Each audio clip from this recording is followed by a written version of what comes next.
Good morning class. आज हम लोग अपनी पाठ्य पुस्तक स्पर्श का जो अध्याय 7 है, झिंकी दिन, जो कि पतझड़ में टूटी पत्तियां के अंतर्गत आता है, उस पाठ को पढ़ेंगे।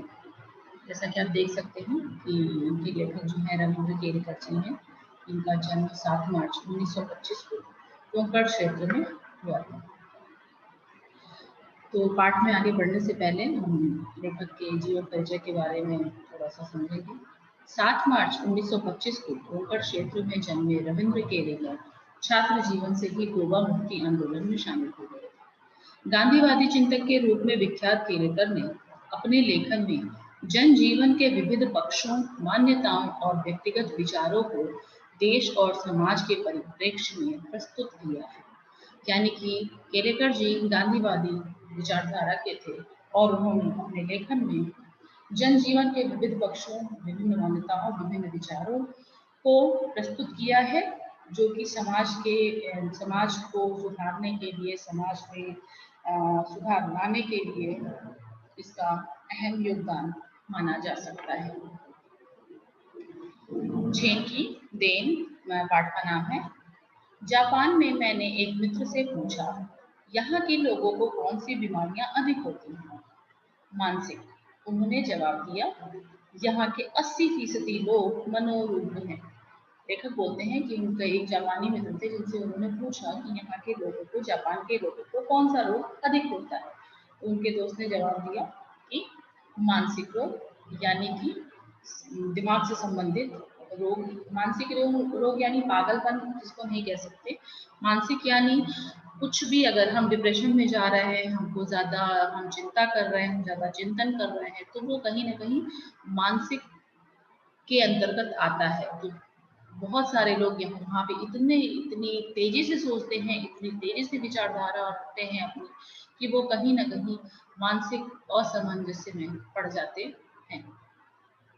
इसकी क्या वजह है, मैंने पूछा। तो वो कहने लगे, हमारे जीवन की रफ्तार बढ़ गई है। यहाँ कोई चलता नहीं है बल्कि दौड़ता है, कोई बोलता नहीं है बल्कि बकता है। यानी कि चलना तो लोग भूल ही चुके हैं, वो लोग चलते नहीं हैं। प्रतिस्पर्धा इतनी ज्यादा है, कंपटीशन इतना ज्यादा है कि चलने से काम नहीं चलेगा, तो लोग भागना शुरू कर चुके हैं। कोई वहां पे धीरे धीरे अपनी बात को रखता नहीं, बल्कि बकते हैं, यानी कि बोल के चले जाते हैं। जिसको सुनना है सुनो, नहीं सुनना है तो नहीं सुनो, मेरा काम है बोलना, तो मैंने बोल दिया। यानी कि वहां पे रफ्तार इतनी ज्यादा है, जीवन की रफ्तार इतनी ज्यादा है कि लोगों ने कोई भी काम धीरे करना बंद कर दिया है, बल्कि प्रतिस्पर्धा की वजह से, कंपटीशन की वजह से लोग अपना ज्यादा से ज्यादा समय जल्दी से जल्दी काम में करके खत्म करने में ही बिताते हैं। हम जब अकेले पढ़ते हैं तब अपने आप से लगातार बड़बड़ाते रहते हैं। अमेरिका से हम प्रतिस्पर्धा करने लगे, 1 महीने में पूरे होने वाला काम 1 दिन में ही पूरा करने की कोशिश करने लगे। वैसे भी दिमाग की रफ्तार हमेशा तेज ही रहती है। मतलब कि जो काम महीनों में होता था, उस काम को हम 10 दिन, हफ्ता, 1 दिन में पूरा करने की होड़ में लग गए, जिस वजह से मानसिक अस्थिरता वहां पे बढ़ने लगी। वैसे भी माना जाता है कि हमारे जो दिमाग की रफ्तार है वो काफी तेज होती है। उसे स्पीड का इंजन लगाने पर वह 1000 गुना अधिक रफ्तार से दौड़ने लगता है। फिर एक क्षण ऐसा आता है जब दिमाग का तनाव बढ़ जाता है और पूरा इंजन टूट जाता है। और जब हमारे दिमाग की रफ्तार पहले से ही तेज है और अगर उसमें हम और स्पीड जोड़ देते हैं, तो कहीं ना कहीं एक ऐसा ऐसा क्षण आता है, एक ऐसा समय आता है जब हमारा जो दिमाग रूपी इंजन है वो धीरे धीरे ध्वस्त होना, धीरे धीरे टूटना शुरू कर देता है। और यही कारण है जिससे मानसिक रोग यहाँ बढ़ गए हैं, जिसके कारण यहाँ पे मानसिक रोग ज्यादातर बढ़ने लगे हैं और दिखने लगे हैं। शाम को मेरे मित्र ने वो मुझे एक टी सेरेमनी में ले गए। चाय पीने की यह एक विधि है, जापानी में उसे चा नो यू कहते हैं। तब मेरे दोस्त मुझे एक जगह ले जाते हैं जहाँ पर टी सेरेमनी होती है। जापान के लोग उसको चा नो यू के नाम से जानते हैं। वह एक 6 मंजिली इमारत थी जिसकी छत पर दफ्ती की दीवारों वाली और तातामी की जमीन वाली एक सुंदर पर्णकुटी थी। मुझे जहाँ मेरे मित्र लेके गए थे वो एक 6 मंजिली इमारत थी, जिसकी जो दीवार थी, जो छत की दीवार थी वो तख्ती वाली थी, जिसपे खूब सुंदर चित्रकारी करी गई थी और चटाई बिछी हुई थी। और वो एक सुंदर पर्णकुटी थी। पर्णकुटी यानी पत्तों से बनने वाली जो कुटिया होती है वो थी। बाहर बेढब सा एक मिट्टी का बर्तन था। बेढब यानी जिसका कोई आकार नहीं होता, एकदम बेडौल सा एक मिट्टी का बर्तन था, उसमें पानी भरा हुआ था। हमने अपने हाथ पाँव इस पानी से धोए, तौलिए से पोंछे और अंदर गए। अंदर चाज़ीन बैठा था। हमें देखकर वह खड़ा हुआ। चाज़ीन वो इंसान होता है जो वहाँ पे चाय बनाता है, चाय परोसता है, सबको चाय सर्व करता है, जो वहाँ पे चाय बनाने से लेके उसको देने तक का काम करता है, उसको बोलते हैं चाज़ीन, जो वहाँ अंदर बैठा हुआ है। कमर झुकाकर उसने हमें प्रणाम किया। फिर उसने जापानी लैंग्वेज में बोला, जापानी भाषा में बोला, दोजो आइए तशरीफ लाइए। दोजो का मतलब होता है आइए तशरीफ लाइए। उसने ये कहकर हमारा स्वागत किया, बैठने की जगह हमें दिखाई, फिर अंगीठी सुलगाई, उस पर चायदानी रखी, बगल के कमरे में जाकर कुछ बर्तन ले आया, तौलिए से बर्तन साफ किए। और ये जितनी क्रियाएं उसने जब हमारा हमारा स्वागत अभिवादन किया, उसके बाद से धीरे धीरे जो वो क्रियाएं कर रहा था, वो सभी क्रियाएं इतनी गरिमापूर्ण ढंग से की कि उसकी हर भंगिमा से लगता था मानो जय जयवंती के सुर गूंज रहे हों। वहां का वातावरण इतना शांत था कि चायदानी के पानी का खदबदाना भी सुनाई दे रहा था। खदबदाना यानी पानी का उबलना। तो जो वो क्रियाएं कर रहा था, वो क्रियाएं इतनी अच्छे ढंग से वो कर रहा था कि उसकी सारी जो हरकतें थी, जो उसका सारा व्यवहार था, ऐसा लग रहा था मानो जय जयवंती के सुर गूंज रहे हों। जय जयवंती एक राग का नाम है। जो म्यूजिक जानते हैं, संगीत के बारे में जानते हैं, तो राग कई राग होते हैं। राग कहरवा होता है, राग भैरव होता है, राग दीपक होता है। इस तरह से जय जयवंती एक राग है। तो उसकी जो सारी क्रियाएं थी वो इतनी स्मूथली, इतनी आराम से चल रही थी कि लग रहा था जैसे वहाँ पे जय जयवंती के राग गूंज रहे हैं। और वो इतनी शालीनता से वो काम कर रहा था, इतना धीरे कर रहा था, और वहाँ का वातावरण इतना शांत था कि वहाँ का जो चाय के लिए जो पानी उबल रहा था, पानी का जो खदबदाहट हो रही थी, उसकी भी आवाज हम सुन पा रहे थे। चाय तैयार हुई, उसने वह प्यालों में भरी, फिर वे प्याले हमारे सामने रख दिए गए। वहां हम 3 मित्र ही थे। इस विधि में शांति मुख्य बात होती है। हम वहां पे 3 मित्र ही गए थे, क्योंकि वहां पे 3 मित्र का जाना ही, 3 लोगों का जाना ही ऐसा नियम था कि वहां पे 3 लोग ही आते थे।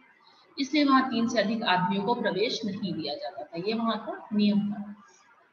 जिसका कारण ये था कि वहाँ का जो वातावरण हो वो शांत रहे। ज्यादा लोग वहाँ पे बातें नहीं करते थे।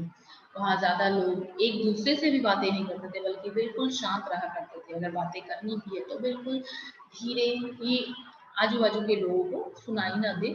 और 3 लोगों की वजह से वहाँ का माहौल भी बिल्कुल शांत रहता था। प्याले में 2 घूंट से अधिक चाय नहीं थी। हम होठों से प्याला लगाकर एक एक बूंद चाय पीते रहे, और करीब 1.5 घंटे तक चुस्कियों का यह सिलसिला चलता रहा। मतलब वो जब कप लाता था तो उसमें बहुत ज्यादा चाय नहीं होती थी, लेकिन हम उसको बहुत आराम से धीरे धीरे एक एक करके एक एक घूंट चाय पीते थे।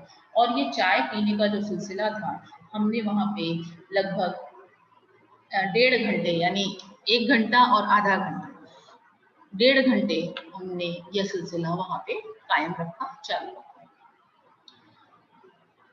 पहले 10-15 मिनट तो मैं उलझन में पड़ा, फिर देखा दिमाग की रफ्तार धीरे धीरे धीमी पड़ती जा रही है। पहले तो मुझे थोड़ा सा उलझन लगा कि क्या है यहाँ पे, कितनी शांति है, लोग इतने शांत क्यों है, मुझे अटपटा सा लगा। लेकिन धीरे धीरे मुझे लगा कि मेरे जो दिमाग की जो रफ्तार है, जो भाग रही है, वो धीरे धीरे थोड़ी सी शांत हो रही है। थोड़ी देर में बिल्कुल बंद भी हो गई, और मेरा दिमाग बिल्कुल शांत हो गया, और मुझे वहां पे धीरे धीरे अच्छा लगने लगा। मुझे लगा मानो अनंत काल में मैं जी रहा हूँ। यहाँ तक कि सन्नाटा भी मुझे सुनाई देने लगा। मुझे ऐसा नहीं लगा कि मैं इस प्रतिस्पर्धा वाले जीवन में हूँ। मुझे ऐसा लगा कि मैं बहुत पुराने समय में चला गया हूँ, और वहाँ चारों तरफ एकदम सन्नाटा था, और सन्नाटे की भी आवाज वहां पे मैं सुन पा रहा था, इतना सन्नाटा।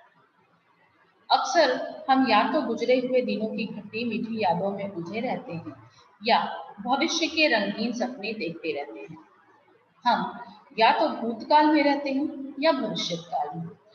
हमारे साथ सबसे बड़ी समस्या है कि हम अपने वर्तमान में जीना नहीं चाहते, बल्कि हम हमारे साथ पिछली बातें क्या हुई, फिर हमारा भविष्य कैसा होगा, हम इन सारी चीज़ों में ही ज़्यादा पड़े रहते हैं, जिसके वजह से हमारे अंदर प्रतिस्पर्धा की भावना हो जाती है कि हम ऐसा नहीं कर पाए। अगर हम ऐसा नहीं कर पाए थे, तो फिर हमसे आगे हमारा फ्यूचर जो है वो भी सही नहीं हो पाएगा। और इस भूत और भविष्य के चक्कर में हम अपना जो वर्तमान है, जिसमें हम कुछ सुधार कर सकते हैं, जिसमें हम थोड़ी खुशियाँ पा सकते हैं, वो सारी चीज़ें हम भूलते जाते हैं। असल में दोनों काल ही मिथ्या हैं। मिथ्या यानी कि झूठ। दोनों जो समय है वो मिथ्या है। एक चला गया है और दूसरा तो अभी आया ही नहीं है, तो जिसके बारे में हम क्या कल्पना कर सकते हैं। हमारे सामने जो वर्तमान क्षण है वही सत्य है, उसी में जीना चाहिए।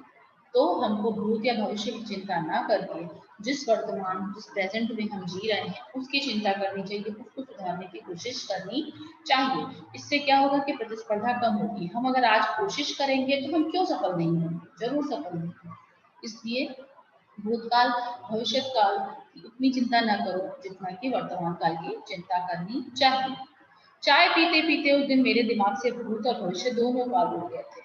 और जब मैं वहां पे चाय पी रहा था, तो मुझे ऐसा प्रतीत हुआ कि मेरे दिमाग से ये भूतकाल और भविष्यकाल यानी बीती हुई बात और आने वाली बात दोनों चले गए हैं और मैं केवल वर्तमान में जी रहा हूँ। केवल वर्तमान क्षण सामने था और वह अनंत काल जितना विस्तृत था। और मुझे ऐसा प्रतीत हो रहा था कि मैं जो इस समय जी रहा हूँ यही मेरा वर्तमान है, जो कि बहुत समय से चला आ रहा है। यानी कि कोई भूतकाल नहीं, कोई भविष्यकाल नहीं, बल्कि वर्तमान क्षण है, जो कि बहुत ही विस्तृत और बहुत ही अच्छे हैं। जीना किसे कहते हैं उस दिन मालूम हुआ। यानी कि जीना किसे कहते हैं ये मुझे उस दिन पता चला। जैन परंपरा की यह बड़ी देन मिली है जापानियों को। तो लेखक कहना चाहते हैं कि जैन की जो ये चाय पीने की जो परंपरा है ये जापानियों को इसलिए दी गई है ताकि वो जापानी जो हैं, जो हमेशा प्रतिस्पर्धा में लगे रहते हैं, वो अपनी सारी चिंताएं, अपना भूतकाल भविष्यकाल छोड़ के अपने वर्तमान में जीना शुरू करें, जिसके लिए उनको ये ऐसी परंपरा मिली है जिसमें वो खुशी से रह सके और अपने वर्तमान में जी सके। धन्यवाद।